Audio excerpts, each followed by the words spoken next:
Please stand. Come on. Just, ah, yes.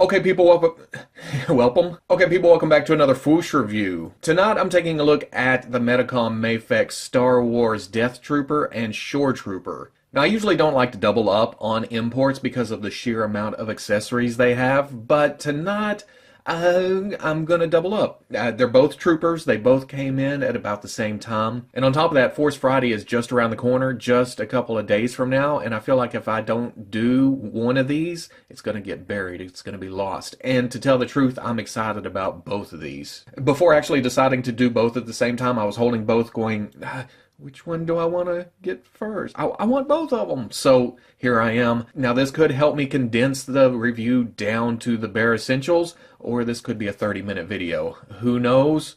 But I'm going to give it a shot. Now looking at the package on both, we have the backgrounds that match their lens colors. Now we saw this with Walmart. Now we saw this with Darth Vader earlier in the week. The background was red, and really the only thing red on Vader, besides his lightsaber and a couple of lights here and there, is the eye lenses. And we see it here with the green in the background matching the eye lenses of Death Trooper, then the black eye lenses, the black is in the back. Now Medicom, some free advice right here. Your instruction sheets just around in the back, just loose, bouncing around. Yeah, that kind of takes away from the sleekness of this. This would be beautiful. I mean, big open window, very minimal design on the outside, just black with a pretty picture, some logos. It would be much more striking if those instructions weren't in the background. But you know what? In the grand scheme of things, it doesn't really matter because it's packaging. On the ends, we get pretty pictures of both figures, number 44 and 46. On the back, the pretty promotional pictures for both. It shows some of the articulation. It shows the accessories. It has logos, names, some unreadables on both. This one says something like, does not actually cause death. And this one says something like, don't take to the beach or it'll lock up. I'm getting worse and worse at these. On the other end, Star Wars logos, more pretty pictures. On the top, a little bit more window, Star Wars logos. On the bottom, a bunch of unreadables, some warnings. Adult collectibles, not a toy. So, I'm going to get these open. And this is not a contest. I'm going to like both equally, hopefully. But let's see what's going on here. Okay, I got the Death Trooper open. Very cool. I'm about to open up the Shoretrooper, and I notice that the yellow markings are missing on the right bicep, on the red one. And then I realize, as you can see, like right there, but after looking closer, like Darth Vader in the package, the arm is turned around backwards. At least that's what I'm hoping it is. It looks like his elbow's to the front, and it looks like the bracer detail that isn't showing over here is showing over there. Just wanted to point that out in case you get yours and look at it in the package and go, that's screwballed. Also, after getting the Death Trooper open and about to open this one, I forgot how many options there are with both these figures, but we'll get into that. It's nice to still be surprised by something. And there we go, all out of the package. And I'll tell you, MAFEX has picked it up, or well, Medicom rather, with the MAFEX line. I forgot to mention it during the Darth Vader review, but that is one solid damn figure. I had not one QC issue whatsoever. And that's the same here, at least so far, and I've messed around with these figures quite a bit already. Now, as you can see on both of them, the sculpts are fantastic. It's just so crisp and clean all the way from the bottom of the feet to the top of the head. Now, I do have a few issues with a little bit of the sculpt, but I'll get into that here in a minute. But looking at them just out of the package, standing on your shelf, yeah, these are comparable to any other figure that you already have. Now, the pants, at least on the Scarif Trooper, don't have that kind of material look to it, where you can see the texture of it. This is a little bit smooth, but if you have the model kit, then you know exactly what I'm talking about here. But mixed with the paint, it does look like a soft material there, almost like a pants-like material. And then on the Death Trooper, you're pretty much talking about matte blacks and gloss blacks. The paint on the Scarif Trooper, though, it's nice and chipped, it's worn, it looks aged. And then the overall color, the beige of the uniform itself, just great. I love the color of this. And then you have the heads. On the Death Trooper, out of the package, this is the Death Trooper Specialist. It has the extra gear up beside the eye. I don't know what all that's for, but it looks fancy and techy. But again, the main draw here are the eye lenses. Just a deep candy green that just draws your eye to it. You can't help looking at it when the light hits it right. And then my biggest issue with any kind of sculpt is the Scarif Trooper head. It just seems a little bit soft and maybe a little bit out of shape compared to other figures that I have. Don't get me wrong, the edges are very sharp, the corners, it looks very mechanical, but the visor thing seems just a little bit crooked if you look at it straight on. And then the mouthpiece just doesn't seem as detailed as what I think it could be. So you can see it right there. There's a little bit more gap on this side than this side. Just barely. This piece right here, it was either glued on a little bit crooked or something sculpted crooked, but you have them in a pose, you have them looking to the side, it doesn't really stand out. And again, on both figures, both the Death Trooper and the Scarif Trooper, they've done the shoulder pads where they're attached to the torso again. So it feels a little bit fragile. Like the further you go up, the more you're afraid you're going to tear it off or break the plastic piece that's holding it on. And even in the instructions, they have exclamation points pointing to those shoulder pads. Well, we'll get into all this here in a minute. But they know that it's fragile. They know that it's a problem whenever you're messing with it as an action figure, which is what it is. No matter what they say on the back of the box, you're still going to treat this as a toy. So yeah, as much MAFEX as I have messed with this week, the less I like this. And then my other big problem, I guess you could say, is with the Death Trooper Specialist, and it's nothing against the toy itself. It has more to do with the design from the movie. There's just too much shit hanging on it. And Medicom tried their best to make it swappable between the Specialist and the Standard and have all this look good, and it does. It does look good, but the more you try to mess with this, the more this gets funky all the way around. You have the pauldron, you have the ammo packs right there, you have this web gear that, let's go ahead and change this out because it'll be easier to go over articulation with all the web gear off, and then we'll do the Scarif and then we'll get into articulation on it. You pop the head off, you take the pauldron off and slide it down his arm because it even has the strap going down under there. And then this is the part that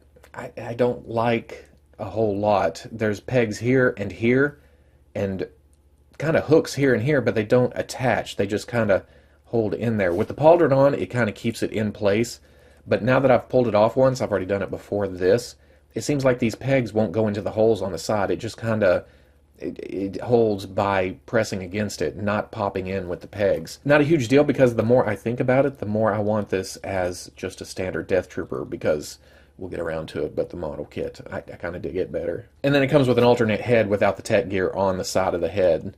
And here's where we run into something else, is I don't know if the hole is too small or if it's because it didn't come on the peg and it's already stretched out, but man, this is a little bit tough to get on. I went in there with a Dremel and just kind of touched off on the hole to open it up just a little bit. Before I did that, I couldn't get the head on at all. I was afraid I was going to break something I was pressing so hard. So I cleaned the hole up a little bit and now it fits on. But again, it has the same lenses. It's just missing this viewfinder or whatever this is. But I like this. It's more open. It's more free. It's more of an action figure in this configuration. I do believe I'm going to keep it like this. And then for the Shoretrooper, out of the package, he is configured as the squad leader. It's got the blue across the top of the chest and the blue on both shoulder pads. He's got the skirt top piece, or comma, I think it's called, below the belt. This is some nice material right here. It seems like jacket material. It's a little bit heavy, but it does not get in the way at all. And it looks nice for this scale. Yeah, the stitches could be a little bit smaller, but what you gonna do? It still looks nice. The color of it blends in with the rest of the figure. It doesn't stand out, and it stays out of the way. But to switch that out, you also pop the head here. On this, the whole neck comes out because you are essentially switching out the whole torso.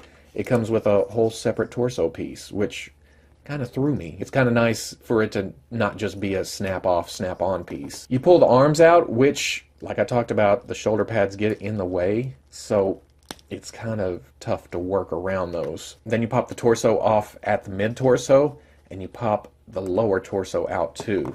Switch this out, and the armored piece for the grunt goes around the waist. Pop the abs back on, you pop the grunt upper torso on, which is not a problem at all, and then you get to the arms again.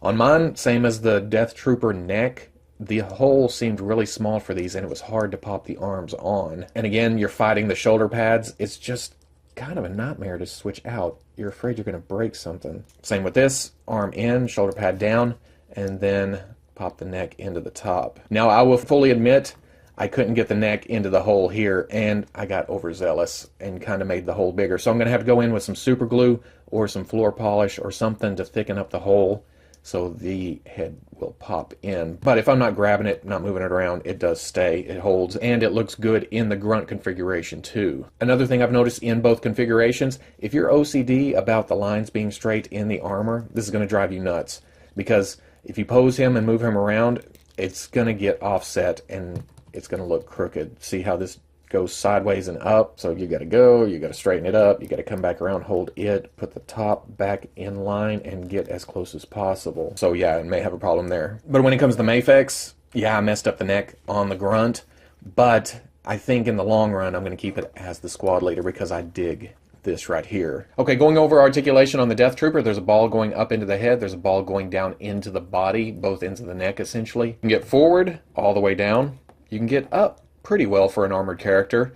Nice tilt on both sides, swivel. The shoulders, I hate to keep harping on it, but there's a ball going into the torso, coming out to a swivel on the shoulder. You can shift down, you can shift up, you can shift forward, you can shift back, get all the way around. You can get it out nearly 90, rotate around until the shoulder pad gets in the way, then you got to stop. As far as I can tell, there's no swivel at the bicep, but it does rotate on the outer ball. So I'm not sure if they just said that's good enough or what's going on there, or if there's something stuck at the armor plate, but I can't get mine to turn. That's all I know. Double elbow comes up to about right there. Swivel hinge swivel at the wrist so you can get up and down, or you can get it turned and go side to side. And then there's swivel. Ball joint at the mid-torso, ball joint at the waist together. Holy crap, you get a lot of range of movement here. Forward, back. The belt is a floating piece. It kind of pisses me off every now and then. It floats, it comes around. But these two boxes on the front of the belt, they hinge out to get out of the way of the legs. They didn't have to do that because you can shift the belt up because of it being loose like it is, or around or out of the way, but a little added effort there. I'm not going to grab about that at all. The hips are on a drop down joint and they're kind of connected together, so you get kind of this rocker action, but it's not terrible. You drop it down, it's a ball joint going out into the hip. You can get forward almost 90, back not bad, out not great, about 45 degrees, but with as much armor as this guy's carrying, I'm okay with this. There's a swivel on that joint up in there, so nicely hidden. Double knee nearly comes all the way up. Swivel at the ankle, and then hinges back, forward. It seems like the foot is kind of dainty. I don't know. There's a lot of armor hanging off the back, and then the foot seems like it's shifted forward, but I haven't had any problems with him standing. There is a forward-facing pin for rocker, and then a toe joint that goes all the way up. For the Shoretrooper, essentially the same articulation setup, really. There's a ball at the top of the neck, down at the bottom of the neck. You get nice down, you get nice up. Lots of tilt. Shift, shift, and then swivel. Blah, blah, blah. Hate the shoulder pads. Ball going into the torso, shift down, shift up, forward, back, all the way around, out.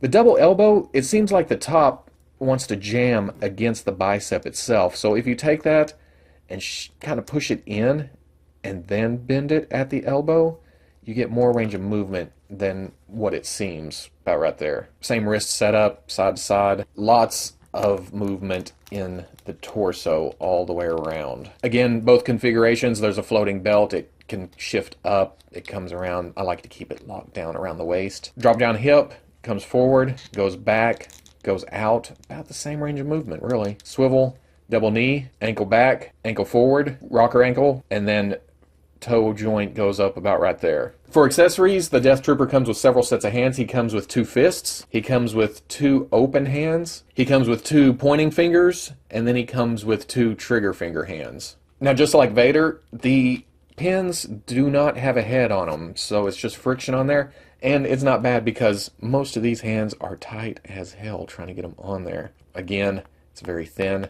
Slide it on. There you go. For weapons, he comes with the long rifle. Nice, nice detail here. Not a lot of paint on this one. It's just mostly in its molded color, but it looks damn fantastic. He comes with a shorter rifle. This thing, they must have put the paint apps over here. The end of it's kind of silvered. There's some red application around the what looks like the ammo box and kind of the side. And what I like most about this, I don't know why, but this is actually material. It's not a plastic piece. It's not going to snap. It's not going to break. It's not going to go around. It works really nice, actually. And then he comes with his pistol. This is going back to the long rifle. It's just kind of a black color. There's no paint apps on top of it, but the sculpt more than makes up for the plainness of it. And you can either have him holding that in his hand, or there is a peg right here that you can plug into this hole hanging off the belt.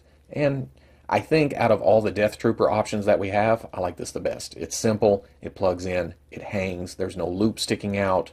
Yeah, I'm good with that. And then the Shoretrooper comes with several sets of hands also. He comes with 2 fists, he comes with 2 relaxed hands to hold the weight of his weapon, he comes with 2 pointing fingers, and he comes with 2 trigger fingers. And then for weapons, he has his long rifle. There's kind of a metallic sheen to this. It's more of a gray color than the Death Trooper weapons. No paint apps as far as I can tell. Again, it's got material for the strap. It's a threaded, corded material. And then he comes with his more classic looking Stormtrooper weapon. And once again, nice sculpt all the way around. It seems a little bit small, but yeah, it works perfectly fine in his hands. For comparison, here is the Death Trooper with the Black Series Standard Death Trooper on the left, and the Model Kit Death Trooper Specialist on the right. As you can see, the MAFEX is kind of tall, but it's not so stupid tall that it looks out of place. It does look like the helmet is a little bit small compared to these two, and when we get to the next comparisons, it looks even smaller. But who's to say this is even well, it is a humanoid character, but it could be some kind of alien with a smaller head. I don't know that much into the lore of the Death Trooper, but he does have that kind of out of whack proportion look to him, so I'm good with the small head and the extra height on this figure. Flipping over to the Shoretrooper, here he is with the Bandai Model Kit Shoretrooper on the left, and the 2 Hasbro Black Series Shoretroopers on the right. Just a smidge taller here. I don't know what's going on with the 2 Black Series figures. They're different heights. And then the MAFEX is just ever so slightly taller than the Grunt from Hasbro. Now, I don't have the figure arts for either because I always viewed those as a little bit small, so I passed on them. But here is both the Shoretrooper and the Death Trooper with the Bandai Model Kit Stormtrooper and then the Black Series Stormtrooper. Again, just a little bit of height, a little bit of bulk. Well, not really. The bulk's almost there. It's just the height. So it looks like they all fit together. And they're all going together on my shelf, so I'm not going to complain. So at the end of the day, I'm going to tell the truth. I completely forgot these were coming. I forgot I pre-ordered them. In fact, when people started saying they're shipping, I thought, did I even order them? Vader was the big focus, and then these were just gravy on top of that. Now, I'm going to say I like the Shoretrooper more than I like the Death Trooper. The Death Trooper in general looks awesome. Yeah, it's black. It's got the green lenses. It looks imposing.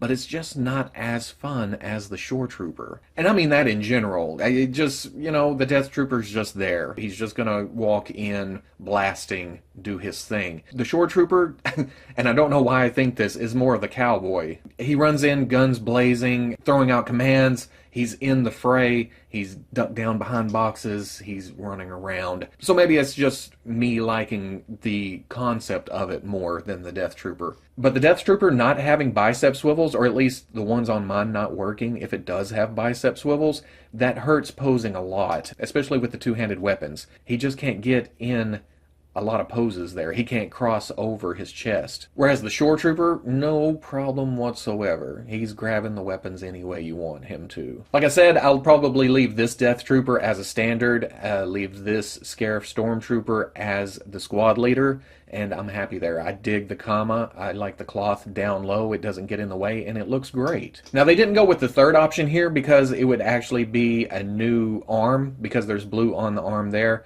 It's another torso. It's another set of shoulder pads, and it would be actually another set of abs too, because there's blue running all the way down to there. Would have been cool, but I'm completely good with these two options that it came with. I'm seriously considering getting another MAFEX to keep as a Grunt. Of course, I won't screw up the neck this time around. And speaking of that, I don't consider tightness there to be a QC issue. Yeah, they made them tight.